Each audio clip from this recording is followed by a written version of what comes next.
And after that, I just sort of space out for about an hour. Space out?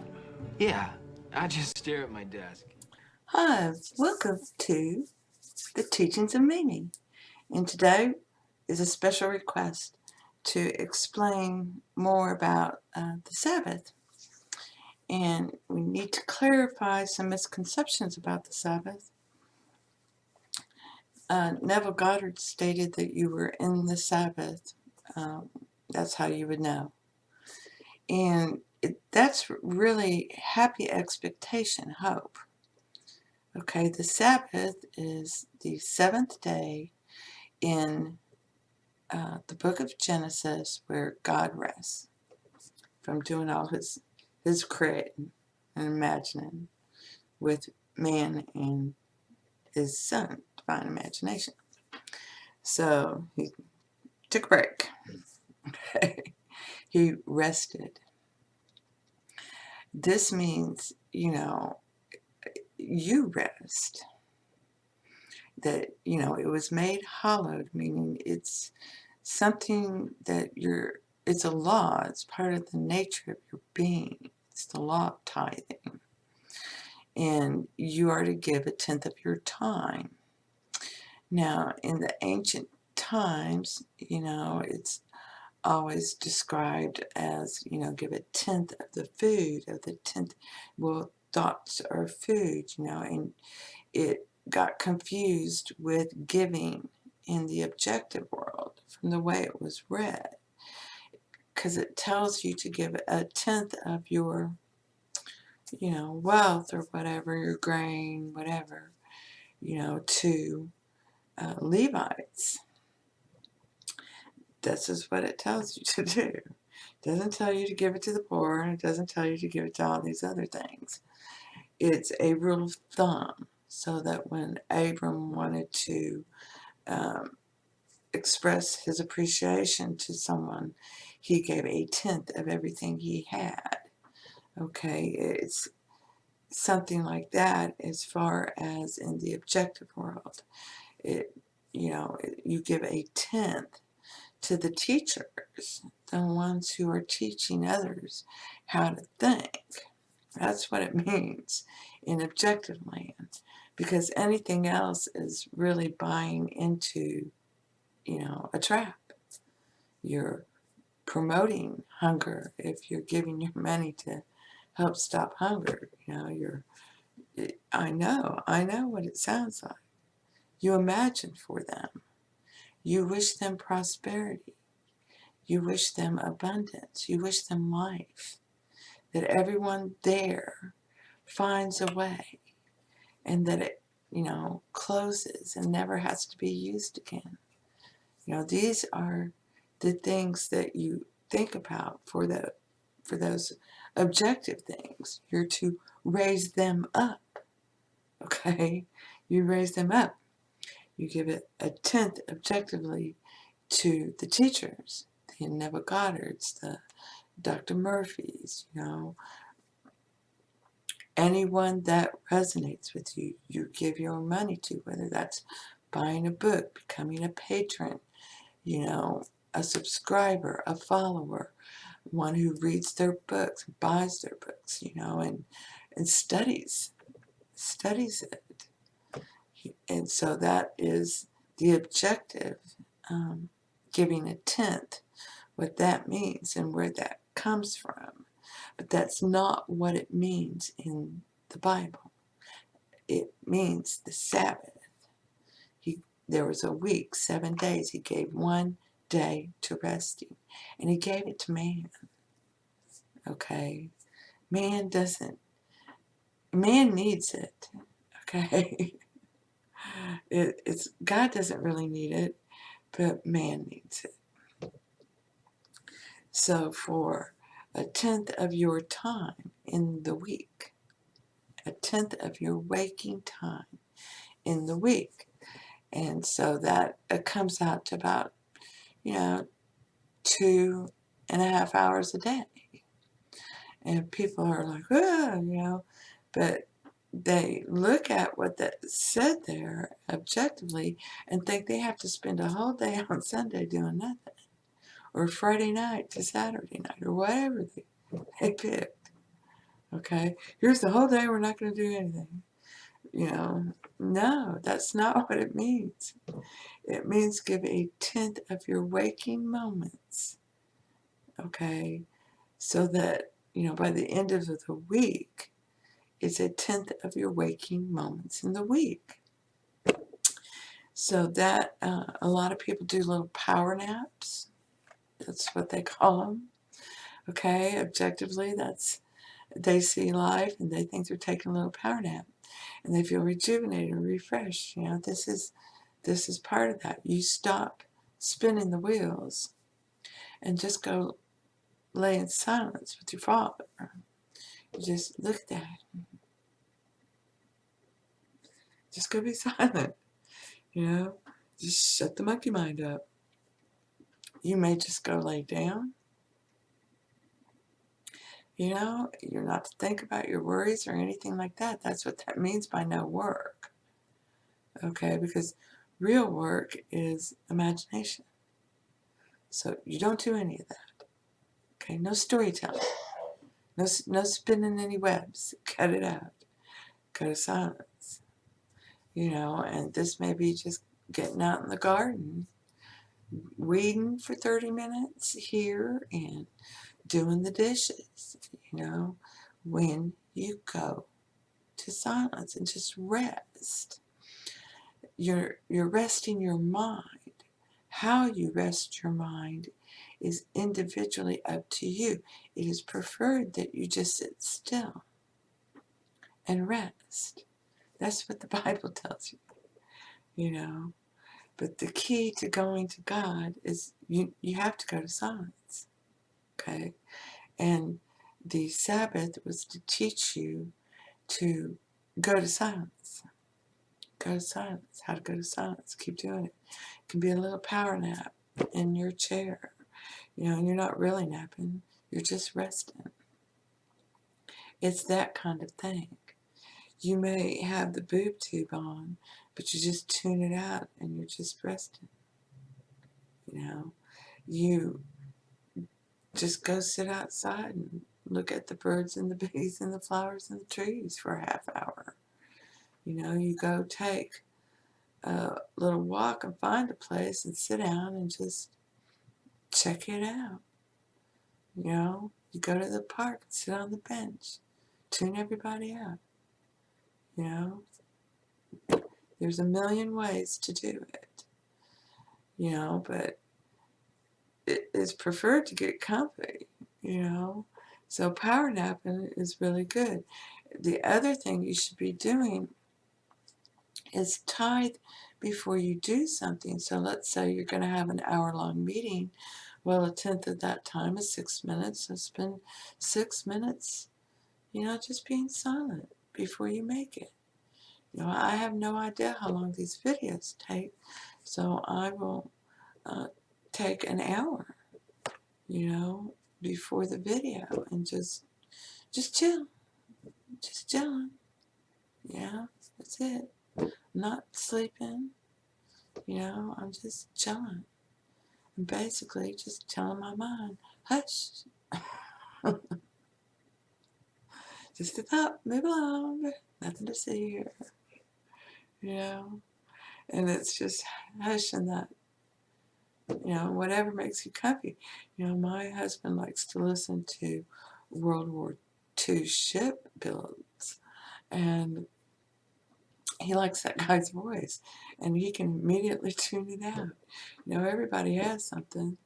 Maybe you've been watching some show so many times, it now becomes your go-to. This helps me tune everything else out. and I can just be quiet. It's different for everybody, but that's the rule of thumb. So if you're going to go out and have a day's shopping with the girls, then it's best for you to spend an hour before you go out shopping with the girls just resting, and then when you come back, take 15 minutes before you're going to cook, because that might take an hour or two, or who knows, and then you take another 15 minutes while you're in the shower. You just stand there for 15 minutes feeling the hot water. There's a million ways. But you're not working, which means you're not thinking, okay? It doesn't have a thing to do with that. Oh, we got to spend Sunday not doing shit. We got to cook all day Saturday so we don't have to do anything Sunday. But how are you going to warm it up unless it's cold food eating and all? Yeah, that's no way to live life. I don't think so. Yeah, get off me.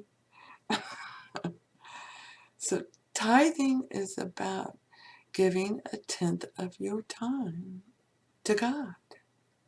And that's just being silent, and listening.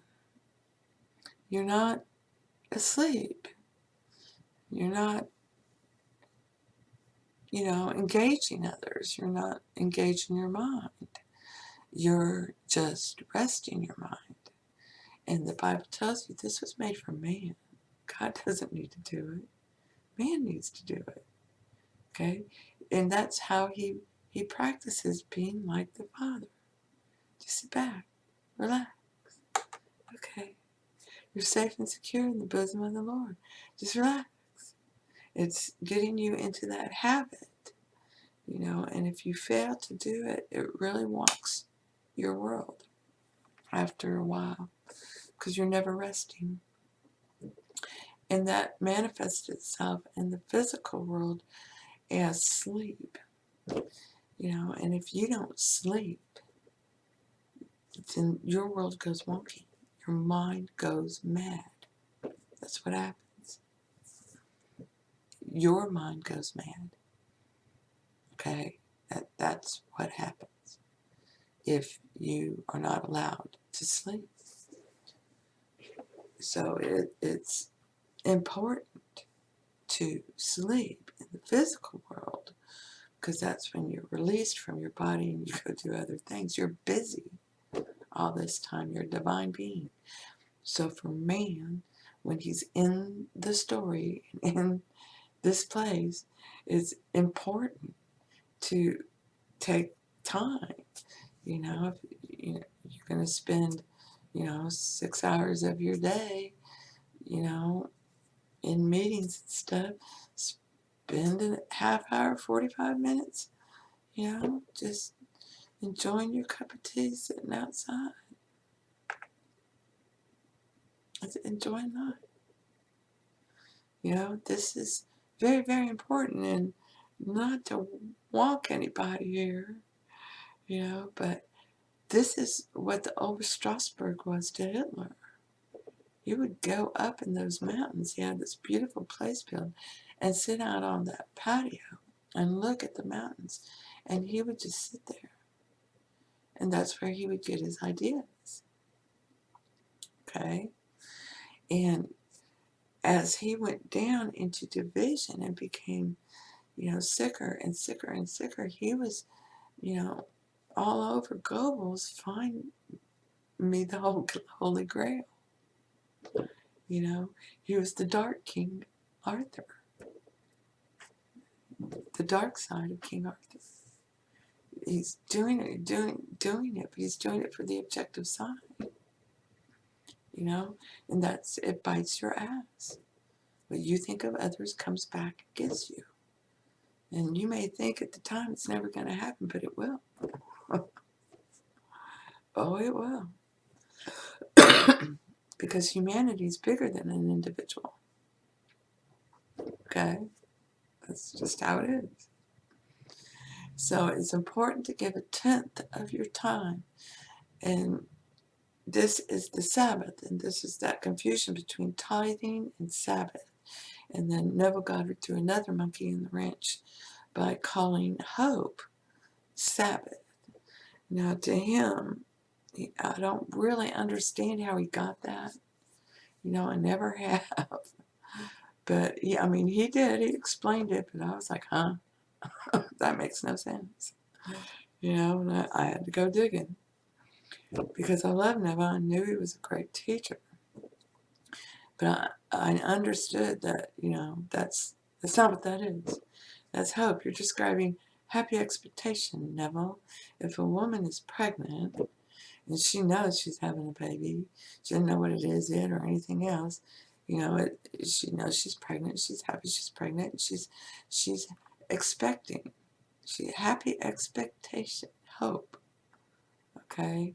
That the baby's going to be wonderful, fine, and it's a little boy, we're going to decorate the room all blue. Happy expectation. Okay? Faith, knowing the unseen will be seen. Happy expectation. Baby's coming, I got to decorate the room. And love. I love my baby. I love my baby so much. I can't wait till he's here. Baby. And it's this way, not just for physical children. It's this way in all things. You have faith that what you've imagined is going to come. You have hope. You have the happy expectation that it's coming, and you're planning for it, and you have love. You are, love and gratitude are interchangeable, okay? You love it. You're grateful for it. You're so happy it's in your life, and tithing is the Sabbath, okay? And the Sabbath means to cease, okay? Rest, to cease. That's what it means. Okay, and I think that's where he got confused. But that's okay. It's really give a tenth of your time. And if you find a teacher who's a Levite, anyone, that you think is a Levite, that you've been led to believe, this one knows what they're talking about, and you give to them, okay? Now, some people will get confused, and they'll give to a Joseph Eli, they'll give to, some of these other people, and that's fine, okay? That's fine. They're trying, they're learning. It's good. It's not bad. But you're supposed to get your nugget and move on, okay? Because there's only one way, and that's your way. So I hope this helps. Blessings to you, and thank you. Thank you for being you. I do that for probably another hour after lunch, too. Amen. Amen. Amen. Amen. Amen. Sing it over. Amen. Amen. Amen. Amen. See the baby wrapped in the manger on Christmas morning. See him in the temple talking with the elders whom I